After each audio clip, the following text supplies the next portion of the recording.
আমাদের কলকাতার এক মেয়ে, রাজবংশের মেয়ে, ষোড়শী যুবতী, যৌবনাবতী, অপরূপ সুন্দরী, কিন্তু পূর্বজন্মের কোনো একটা স্বীকৃতিতে বৃন্দাবনে চলে গেল সব ছেড়ে। বৈরাগ্য তো সহজে হয় না। এই শব্দ স্পর্শ রূপরস গন্ধ ভোগ বিলাস থেকে মনটা ভগবান ভক্তের সেবায় যাওয়া, এটা কোটি জন্মের ভাগ্য না থাকলে, বিশেষ কোনো মহতের কৃপা না হলে হয় না। এসব বৈষ্ণবরা, এরা কেউ শিক্ষক শিক্ষিত মানুষ, এরা কত দূর থেকে এই মাটিতে বসছেন কেন জানেন? আপনাদের মধ্যে অনেক গুণীজন, মান্যজন, সুধীজন আছেন, দাঁড়িয়ে কষ্ট করে সাধুসঙ্গ করতে এসছেন কেন জানেন? অভিমান থাকলে, নিবেদন না থাকলে, নতি না হলে উন্নতি হয় না। নতি উৎসর্গে উন্নতি। যে নত হতে পারে শ্রেষ্ঠের কাছে, ভক্তের কাছে, মহতের কাছে, তারই উন্নতি হয়। নত হতে না শিখলে উন্নতি কারো হয় না, এটাই বিধি। হৃদয় চৈতন্য তার হৃদয়ে এঁকে দিয়েছিল। এই কলকাতার মেয়েটি এই বৈরাগ্য সৌভাগ্য স্বীকৃতিতে বৃন্দাবনে গেল। ঘটনাটা 175-76 বছর আগে। তখন বৃন্দাবনে নাগরিক সভ্যতা, বিদ্যুৎ পৌঁছায়নি, তখনও ঘন অরণ্য। বৃন্দাবন বনসংকুল, হিংস্র জীবজন্তু তখন আছে। বৃন্দাবন তখন এই নাগরিক গাড়ি ঘোড়া, বিদ্যুৎ, যান্ত্রিক সভ্যতায় পৌঁছায়নি। যন্ত্র দানবের যন্ত্রণা তখন বৃন্দাবনে ছিল না। নীরব নিভৃত ভজনস্থলী। আমাদের সিদ্ধ জগদীশ বাবা তখন কালীহট্টে বসে ভজন করেন রাধারানীর। কালীহট্ট যেখানে গোপীদের বসনগুলো, ওই কালীহট্টে ওইখানে বসে বসে সিদ্ধ মনোহর দাস বাবাজির চরণাশ্রিত সিদ্ধ মহাত্মা জগদীশ বাবা রাধারানীর চরণ চিন্তা। এরা তো কথা বলে না, বাইরেও বেরোয় না। এই কলকাতার ধনীর দুলালি রাজকন্যা বলা যায়, অপরূপ রূপের জ্যোতি নিয়ে বাবার সামনে দাঁড়িয়ে প্রণাম করছে, বাবা আমি সব ছেড়ে চলে এসেছি, আমাকে কৃপা করুন, আমি রাধারানীর চরণ ভজন করতে চাই। বাবা হঠাৎ একটু তাকিয়ে বললেন, চলে যা, চলে যা, এই রূপ যৌবন নিয়ে এখানে টিকতে পারবি না, যা সংসার কর, ছেলে মেয়ে বড় হলে বৃদ্ধ বয়সে আসিস, যা চলে যা। আসলে কি পাঠিয়ে দিতে চাচ্ছেন? পরীক্ষা তো নিতে হবে। মেয়েটা কোনো কথা না বলে চলে গেল। কি করতো জানো মা? একটু লক্ষ্য রেখে শোনো। কৃপা পেতে গেলে নিজেকে পাত্র করতে হবে। ওই মেয়েটা একটা কুঠির করেছিল, ওই লতা পাতা দিয়ে কোনো রকম একটা দামি চট কিনেছিল, একটা পুরনো চট। ওই চট গায়ে দিয়ে রূপ ঢেকে রাখতো, বাইরে বেরোতো না। গোধূলি বেলায় ওই চট গায়ে দিয়ে সে দূর থেকে সিদ্ধ বাবাকে প্রণাম করে চোখের জলে নিবেদন আবেদন করত, কবে তোমার কৃপা হবে, কবে তুমি কৃপা দৃষ্টি দেবে আমায়, আমি যে ভজন করব বলে পড়ে আছি। কিন্তু ওই কথাটা ওর মনের মধ্যে বাজে, এই ভরা রূপ যৌবন নিয়ে রাধারানীর ভজন করতে পারবি না, চলে যা। 1 মাস পর কি সিদ্ধান্ত নিল জানো মা? এটা ভাবা যায়? 1 মাস পর মেয়েটা ওই বাবার সামনে গিয়ে দাঁড়িয়েছে। 1 মাস আসেনি, ওই কুঠির মধ্যেই ভজন করেছে। যখন দাঁড়িয়েছে তখন যেন লিকে হাড়গুলো বের করা, আর সেই রূপের জ্যোতি, আর সেই স্বাস্থ্যবতী নাই। সিদ্ধ বাবা তাকিয়ে দেখছেন, ঠোঁট আর চোখ বাদে বল বলে পোড়া ঘা, পা থেকে শুরু করে সব জায়গায় বল বলে পোড়া ঘা। কিরে, কে তুই? আগুনে পুড়িয়ে গিয়েছিলি? তোর পক্স হয়েছিল? ক্ষীণ কণ্ঠে মেয়েটি বলছে, না বাবা, আগুনে পুড়ে যায়নি, পক্স হয়নি। তো কি হয়েছে? এই বল বলে ঘা। ও তুই সেই কলকাতার মেয়ে, তো তোর এমন দশা কি করে হলো? বাবা, কুঠিরে গিয়ে ভাবলাম, এই যৌবনই যদি রাধারানীর ভজনে বাধা হয়, এই যৌবন রেখে লাভ কি? একদিন মরে গেলে, চিতায় পোড়ালে এই যৌবনটা ছাই হবে। যদি মাটির নিচে দেয়, অসংখ্য কীর্মিকিট কুরে কুরে এই দেহটা কীর্মিকিটে রূপান্তরিত হবে। আর লাশটা যদি পড়ে থাকে শৃগাল কুকুর খায়, ওদের উদরে 5 দিন পর মলমূত্র হবে এই দেহ। তো যৌবনই যদি রাধারানীর ভজনের বাধা হয়, এ যৌবন রেখে লাভ কি? কি করেছিস মা? বলে মালসাই করে আগুন জ্বালিয়েছিলাম, লোহার শিক গরম করে সেকা দিয়ে দিয়ে যৌবন পুড়িয়ে দিয়েছি বাবা। হবে না? কৃপা হবে না? সিদ্ধ বাবার চোখে জল। মারে, যৌবনটা আগুনের ছাগায় পুড়িয়েছিস ভজন করবি বলে? আয় মা, আয় আমার কাছে আয়। এত কৃপা করে দিয়েছিলেন, ওর দিকে কেউ আর তাকায়নি কোনো পুরুষ। অনেক উপরে উঠেছিল মেয়েটা, রাধারানীর কৃপা পেয়েছিল। আমরা পারবো তো? এসব তো শুনতে ভালো লাগে, বলতে ভালো লাগে, পারবো তো? এই রূপ যৌবন, এই অহংকার, এগুলো পোড়াতে পারবো তো যে তার ভজন করব? এই জন্য পাত্র হতে হবে। কৃপার অভাব নাই, পাত্রের অভাব। আরে দুঃখী কৃষ্ণদাস এইটুকু বয়সে সংসার ছেড়ে হৃদয় চৈতন্যের দুয়ারে গেলেন। হৃদয় চৈতন্যের দুয়ারে গিয়ে বলছেন, প্রভু অনাথ আমি, এ জগতে কেউ নাই, যারা ছিল ছেড়ে আপনার চরণে এসছি। গুরু কৃপা ছাড়া, গুরু কৃপা হি মূলম, আপনি মূল কৃপা করুন। পারবি না, এইটুকু বয়সে সেবা করতে পারবি না, সেবা সাধারণ জিনিস না, চলে যা। গুরুদেব একবার যদি কৃপা করে সুযোগ দিতেন। বলে পারবি? কালনার গঙ্গা থেকে মাটির কলসিতে মাথায় করে জল বইতে পারবি? এই যে তুলসী কানন, এই যে পুষ্প কানন, এখানে জল দিতে পারবি 50 কলসি? গুরুদেব যদি কৃপা করেন। ওইটুকু বালক দুঃখী কৃষ্ণদাস অনুরোধ করছে, বলো একটু দেখি না। দেখেই তো বুঝতে পেরেছেন, চিহ্নিত ওরা। বলেন কাল থেকে জল সিঞ্চন করবি এই তুলসী কাননে, পুষ্প কাননে। কি বলবো, ওইটুকু বালক খালি মাথায় জল বইতে বইতে মাথায় ঘা হয়ে গেল, পোকা হয়ে গেছে। 10-15 দিন যন্ত্রণায় কাতর, ওখানে কলসি নিতে পারে না, তবু গুরুদেবকে কিছু বলছে না। সেবা বন্ধ হবে বলে মাথায় একটা কাপড়ের পাগড়ি বেঁধেছে, যাতে গুরুদেব দেখতে না পায়।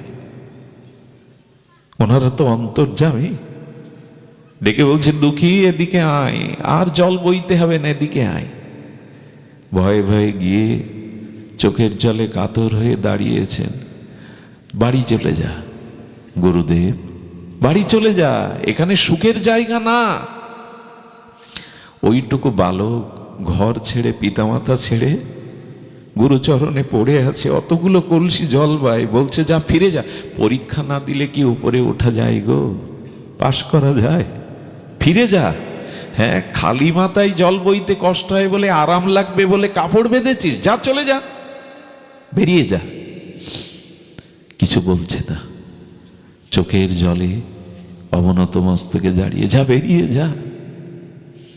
ও এখনো দাঁড়িয়ে আছিস?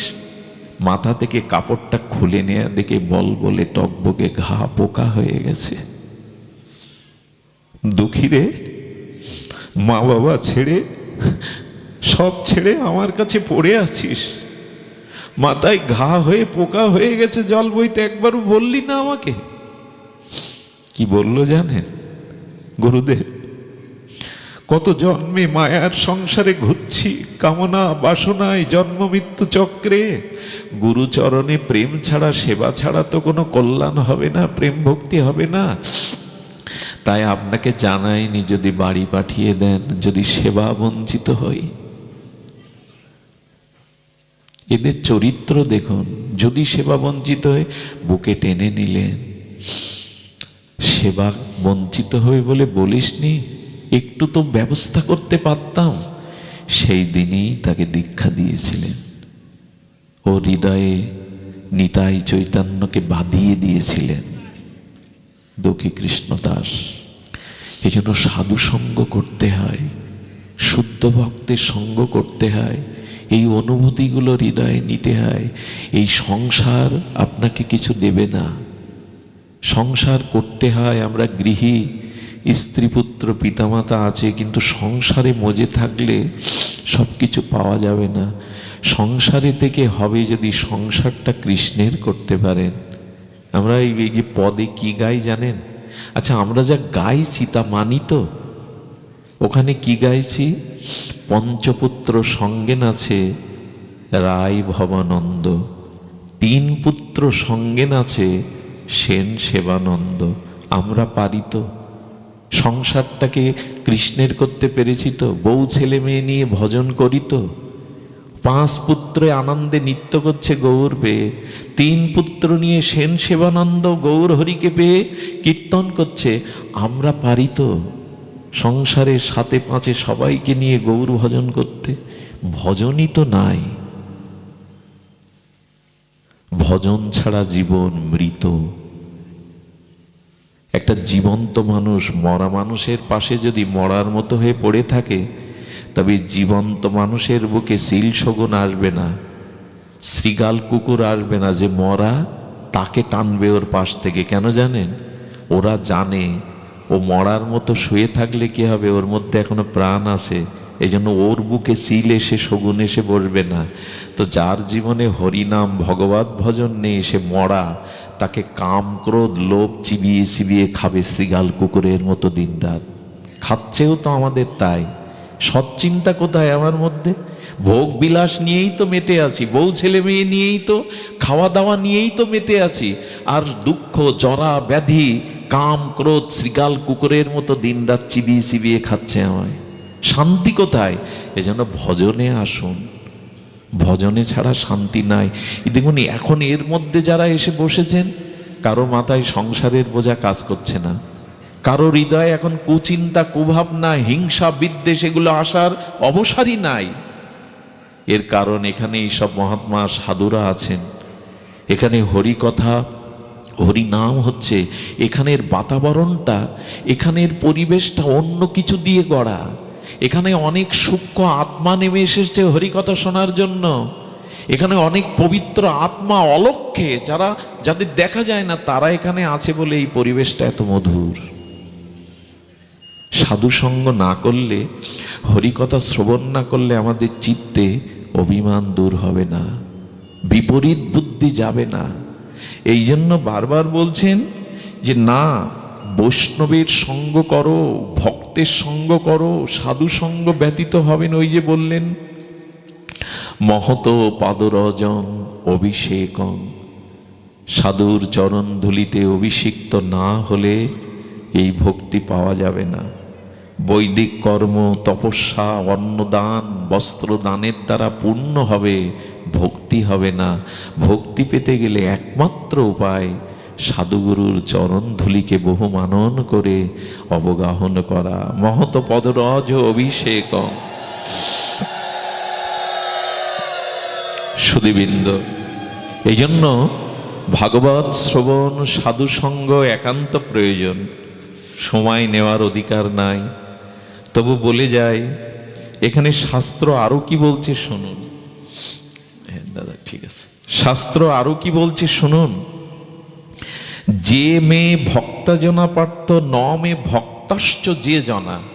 স্বয়ং ভগবানের মুখ থেকেই শুনুন এই সাধু সঙ্গ বৈষ্ণব সেবার মহিমা। ভক্তনাঞ্চ যে ভক্তান্তে, যে ভক্ততম মতা। আহা, আমার অর্চন আমার পূজা যে করে সে আমার ভক্ত নয়। যে আমার ভক্তকে সম্মান করে, অর্চন করে, পূজা করে, সেই আমার ভক্ত।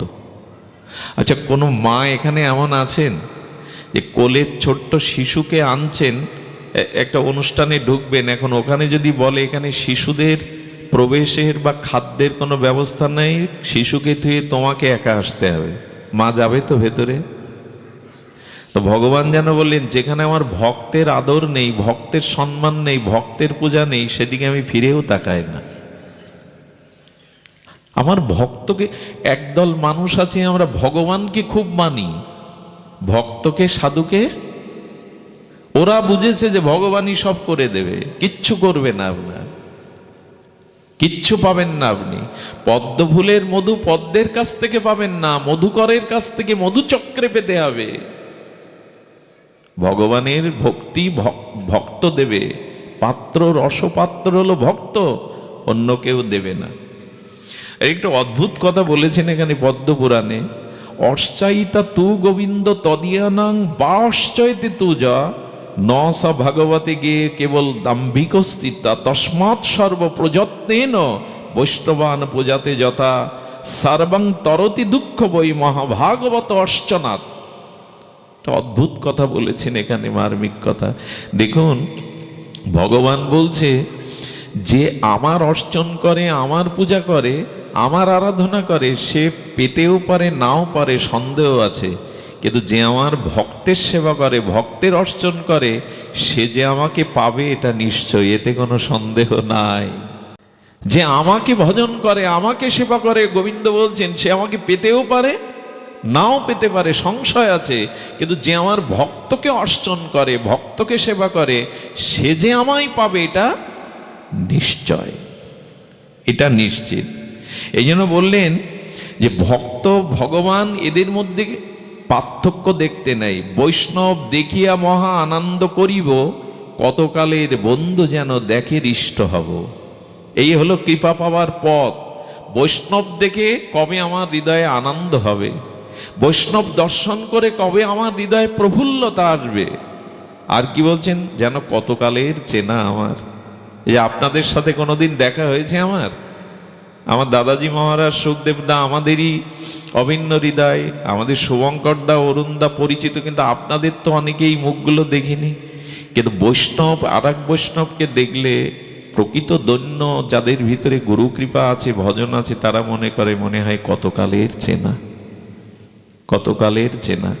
এই জন্য বলছেন যে বৈষ্ণব দেখিয়া মহা আনন্দ করিব, আর কতকালের বন্ধু যেন দেখি হৃষ্ট হব। বৈষ্ণব দেখে যারা আনন্দ পায় না, প্রশংসা বা প্রফুল্ল হয় না, এটাও একটা অপরাধ। কারণ ভক্ত ভক্তি ভগবন্ত গুরু চতুর নাম বপু এক, ইনক চরণ বন্দিয়ে নাশত বিঘ্ন অনেক।